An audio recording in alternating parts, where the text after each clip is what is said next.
एक प्रश्न और था गुरु जी। हाँ हाँ। ऐसा कहते हैं कि नाड़ी विज्ञान में चंद्र नाड़ी वाले मनस्वी हो जाते हैं, जो चंद्र नाड़ी सिद्ध कर लेते हैं। क्या हो जाते हैं? मनस्वी, हाँ मतलब हाँ। मन पर जीत पा लेते हैं, मन के संकल्पों से बहुत तेज हो जाते हैं।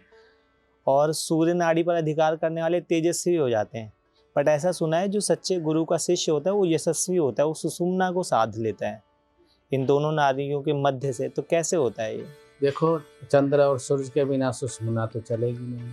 तो चंद्र नाड़ी जो है ये चंद्रमा मन का देवता है। ज्योतिष के अनुसार चंद्रमा मनसो जा, चंद्रमा जो है मन का देवता है। और सूर्य जो है धीमहि धियो प्रचोदयात्, ये बुद्धि के देवता है।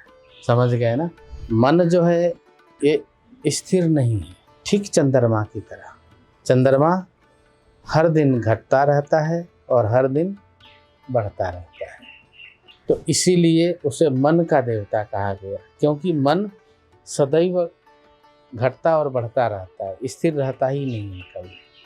और सूर्य बुद्धि जो है ये स्थिर है, परंतु ये डिसीजन पावर है। और सूर्य सुबह लाल होते हैं, खूब बढ़िया सिंदूरी रंग होते हैं, दोपहर में पूरा उजाला रहते हैं, देख नहीं सकते।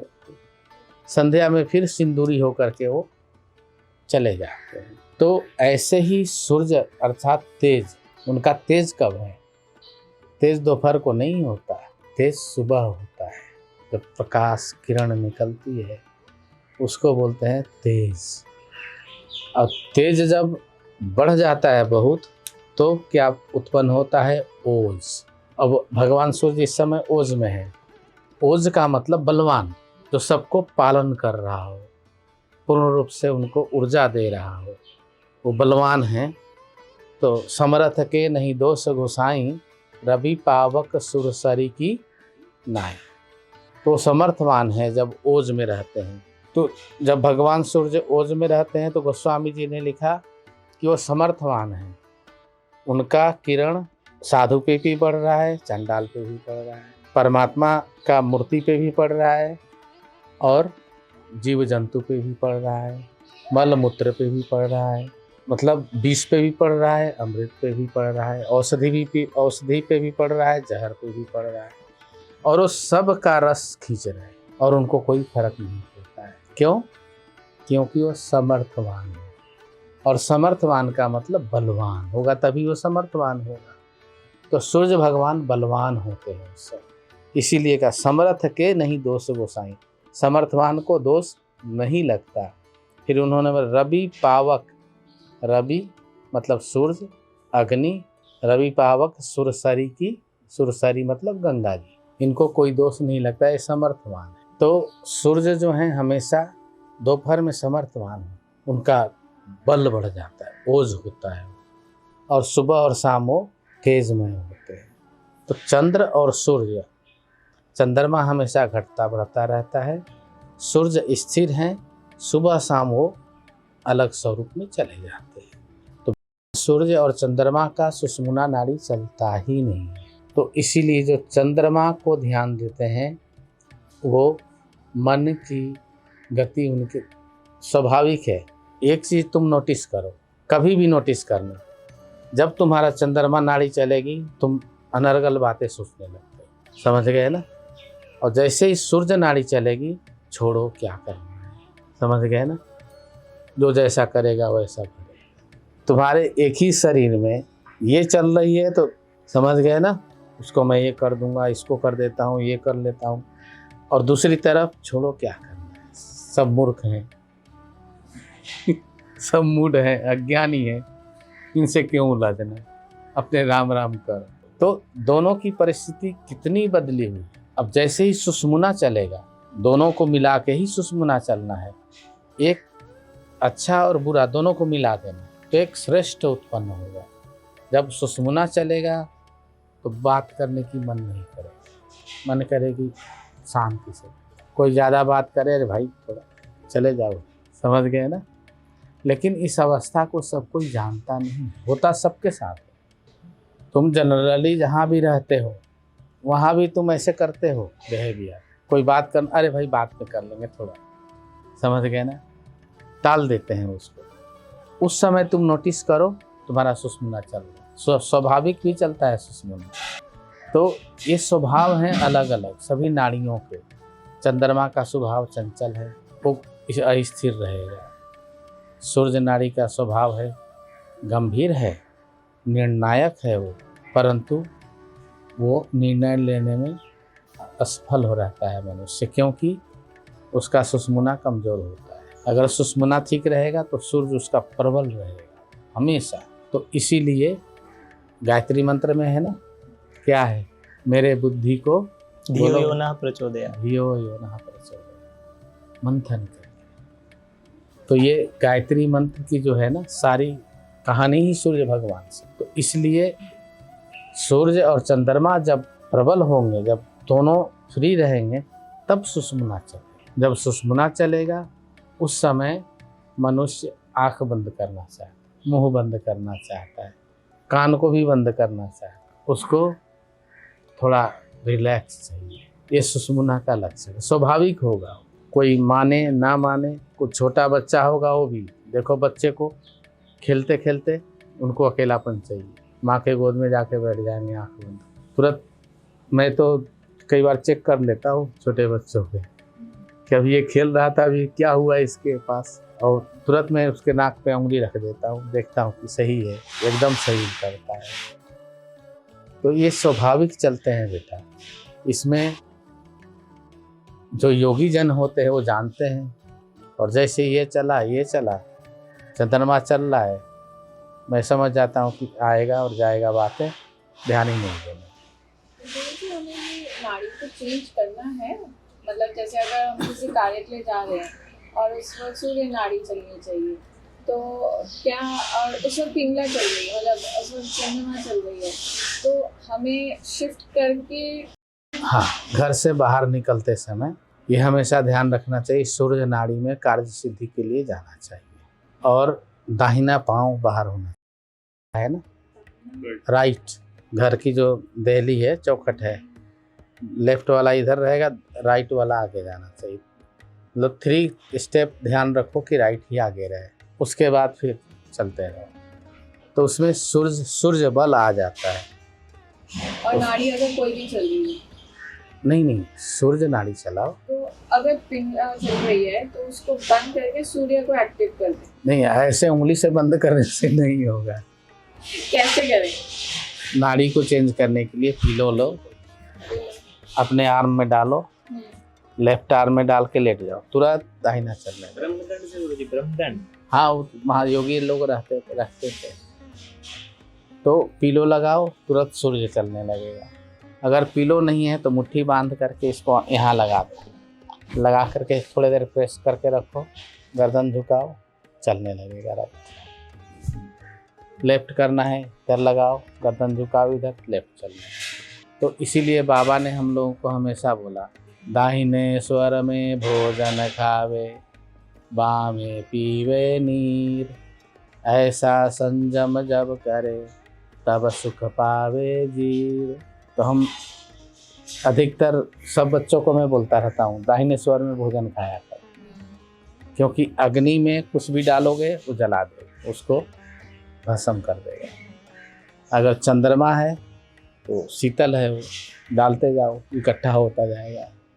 जब सूर्य चलेगा तब उसकी पाचन क्रिया तेजी से शुरू होगी, अन्यथा वो खा करके इकट्ठा रहेगा, पाचन क्रिया तीनों सुस्त रहती है। और जैसे ही सूर्य चढ़ेगी, मानो इलेक्ट्रिक आ गई मशीन में, वो काम तेजी से शुरू कर देगा। ऐसी सिस्टम है।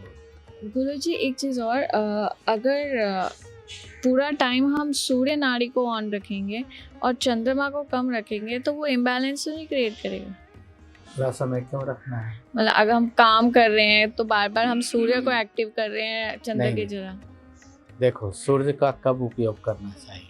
3 दिवस में चंद्र चलावे, रात सूर्य में सोए, ऐसा जो नित्य करते परम सिद्ध योगी होए। तो जो ऐसे करते हैं वो परम सिद्ध और योगी होते हैं। रात को हमेशा ध्यान रखो कि तुम जब सोते हो तुम्हारा सूर्य नाड़ी चलना चाहिए, सूर्य चलना चाहिए। 3 में जब भोजन करना हो तो चंद्रमा को बंद कर दो। जब परिश्रम करोगे तो दोनों चलते हैं। परिश्रम मतलब कोई भी हार्ड वर्क एक्सरसाइज करोगे तो दोनों चलने लगेंगे। तो इसीलिए दिन में चंद्रमा अधिक चलता है, तो उसको ध्यान रखना चाहिए। और जो दिन में चंद्रमा रात को सूर्य चलाते हैं, ज्ञानी योगी होते हैं, वो बड़े सिद्ध हो जाते हैं। उसी बचपन से ही हमारा आदत है, जब तक सूर्य नहीं चलेगा मुझे नींद नहीं आएगी। अगर चंद्रमा चल रहा है, अब ज़बरदस्ती उसको मैं, कई बार होता है कि चेंज करने की कोशिश कर रहे, नहीं होता। जब नहीं होगा तो उसके लिए सारे उपाय कर डालते हैं, उपाय करते हैं, यहाँ तक कि रात को उठ के मैं छींक लेके तब जाके सूर्य चलाऊंगा तभी सोऊंगा। चंद्रमा में मैं सो नहीं सकता। कई बार चंद्रमा नहीं अगर चेंज हुआ तो करवटें लेंगे, फिर ध्यान करने बैठ जाते हैं। पता है कि चलेगा नहीं तो ध्यान करो, अपने आप चलने लगेगा। गुरु जी, जैसे मैंने कल ही रात को पूरा ऑब्जर्व किया था, रात को सोते वक्त तो नहीं याद कौन सी चल रही थी, बट रात को बीच में जब उठी तो सूर्य चल रही थी। तो सूर्य वाला मतलब राइट कदम से ही चलना शुरू किया, फिर आके सो गई, फिर वापस उठी तो सूर्य चल रही थी, फिर गई, फिर आके सो गई। फिर जब वापस मतलब जो मॉर्निंग 7 बजे उठी तब चंद्रमा चल रही थी। रात को एक बार सूर्य चला दो, सो जाओ, सूर्य ही चलता रहेगा। ये मैं अपना अनुभव है हमारा। चंद्रमा का मैं ध्यान नहीं रखता। जब भोजन करना होता है तो थोड़ा चेक कर लेते हैं, अगर चंद्रमा चल रहा है ज़्यादा तो तकिया लगा के थोड़ी देर राम राम कर, उतने में सूर्य चल रहा है। और नहीं तो भोजन करने गए। देखो हमारे साधुओं का पहले कितना अच्छा सिस्टम था। काकासन में बैठ के भोजन करते थे। काकासन समझ रहे हो ना, अब जिसमें खेतों में जाके मल मूत्र त्याग करते हैं। और जब बैठते थे तो इनकी एक घुटने पे ये अपना हाथ रखते थे, ऐसे एक हाथ ऐसे रखी रहती थी, एक हाथ से भोजन करते थे। अपने आप सूर्य चल जाती थी। नहीं समझे? समझ गई, वो आसन याद आ गया। हाँ, अपने आप सूर्य चलेगा, उसमें चलाने की आवश्यकता ही नहीं। तो ये पुरानी जो सिस्टम थी ना, खाना पीना रहन सहन एकदम यौगिक सिद्धांत पे बना हुआ था। शौच में जैसे ही शौच पे बैठते थे तो बायां हाथ जो है लोटा पकड़े रहते थे उसमें। अब देखो लोटा पकड़ के चलोगे या लोटा पकड़ के रखोगे, भार हुआ इधर, ये चलने लगेगा। तो मूत्र का त्याग जो है जल है वो चंद्र में करना चाहिए। मल का त्याग सूर्य है वो, तो वो सूर्य नाड़ी ध्यान देना है। मतलब सिस्टम ऐसी बनी। अब तो कोई नहीं ध्यान देता, अब तो जब लगे तब भागो। कोई सिस्टम मोबाइल देख के भी बैठते हैं गुरुदेव। हाँ, मोबाइल वो तो सिस्टम बन गई है। पहले आधा किलोमीटर 1 किलोमीटर चल कर जाते थे, तो अब चल के जाते थे, उसमें कमंडल होती थी हाथ में, लोटे होते थे हाथ में। तो लोटे होते थे मतलब जो हाथ तुम्हारा दबा हुआ है, इधर झुका हुआ है, वो नाड़ी चलेगी, क्योंकि ये उठा हुआ है, जब इसको उठाएंगे तो चलाने के, तो वो अपने आप चलने लगती थी। और आदमी को, किसी को पता नहीं है कि वो सिस्टम बनी हुई है। लेकिन हम लोगों को जब सिखाया गया ये कि इसका अभिप्राय ये है, तब हम लोग को उस समय ध्यान नहीं दिए, लेकिन बाद में लगा अरे कितनी बड़ी विज्ञान है ये। तो हमारी जो सनातन की जो टेक्निक है ना, बड़ी विचित्र टेक्निक है। तो स्वास्थ्य से जुड़ा हुआ, मन से जुड़ा हुआ, बुद्धि से जुड़ा हुआ, चित्त और अहंकार से जुड़ा हुआ, हर चीज़ परमात्मा के एक आध्यात्मिक लाइन में जुड़ी हुई है। खाना पीना सोना जगना ये सब चीज़। अब देखो सुबह उठ करके हम लोग कर दर्शन करते हैं। सुबह उठ करके हर आदमी पहले सनातन में कर दर्शन, इसका मंत्र है। अब बहुत से लोग मंत्र नहीं जानते, हम बोलते हैं मत जानो। अब कर दर्शन कराग्रे, बोलो भैया पंडित जी। कराग्रे वस्ते लक्ष्मी, हाँ, कर मध्य सरस्वती, हाँ, कर मूलम तु गोविंदे, प्रभाते कर दर्शनम। देखो कितना बढ़िया श्लोक बोला है। अब इसका मतलब श्लोक तक ही आदमी सीमित है, लेकिन इसका रहस्य क्या है? इसका रहस्य यह है बेटा कि ये देखो चंद्रमा होती है हमारे हाथ में, जोड़ दिया। अब सारी उंगली के पोर जोड़ लो। अब यहाँ देखो कि कौन सी उंगली तुम्हारी बड़ी है और छोटी है। छोटी वाली उंगली पे सेम है तो तुम्हारा ठीक है। अगर यहाँ पे उंगली कोई भी छोटी हो गई, यहाँ चंद्रमा जोड़ो और देखो, राइट वाली छोटी है तो तुम्हारी नाभि गिरी हुई है, ये सेम। लेफ्ट वाली छोटी है तो लेफ्ट के साइड गिरी हुई है, उससे तुम्हें हमेशा शौच की दिक्कत रहेगी। राइट वाली थोड़ी गिरी हुई हाँ, तो पेट में तुम्हारी दिक्कत है दिक्कत। हाँ, तो इसका अभिप्राय सिर्फ कर देखने से नहीं है, वो देखना है कि हमारी सिस्टम ठीक चल रही है, मशीनरी या नहीं चल रही है। क्योंकि तंत्र में कर लेते हैं ना रोज। समझ गए ना? बहुत अद्भुत बात है, ये तो नहीं पता था। हाँ, इसका सिस्टम ही यही है कि चलो लक्ष्मी जी का दर्शन, सरस्वती जी का दर्शन, मंत्र बोल दिया हमने, लेकिन मंत्र बोलने से क्या, तुम्हारी सिस्टम देखनी है कि हमारी बॉडी का पूरी सिस्टम मशीनरी ठीक चल रही है नहीं चल रही है। और जैसे ही ये तुम देखोगे और जो बढ़ा हुआ है, समझ लो कि ये बॉडी हमारी इस तरह से हो गई एक तरफ, और जब ऐसे होगी तो तुम्हारी बॉडी में अगर नाभि ऊपर हो गई तो कॉन्स्टिपेशन हो जाएगा, उल्टी जैसे महसूस होगी, खाना का मन नहीं करेगा, जी मचलाएगा और चिड़चिड़ा हो जाएगा आदमी। और जैसे ही नीचे चली जाएगी, बार बार उसको शौच होगी, हर 2-4 घंटे में शौच लगेगी, खाने के बाद बोलेगा शौच करने जाना है, हाजमा एकदम ढीला पड़ जाएगा, लीवर जो है वो सूज जाएगा धीरे धीरे करके, और जो मलतंत्र है वो भी सूज जाएगा, क्योंकि बार बार उसमें प्रेशर पड़ेगी, जो 24 घंटे में 1 या 2 बार होना चाहिए। तो ये सब विज्ञान है बेटा, इन विज्ञान को जानने वाला व्यक्ति अब है ही नहीं कोई। और हम लोगों ने इन विज्ञानों को बचपन में ऐसे संतों से सीखा जो कोई साइन भी नहीं करना जानते थे अपना,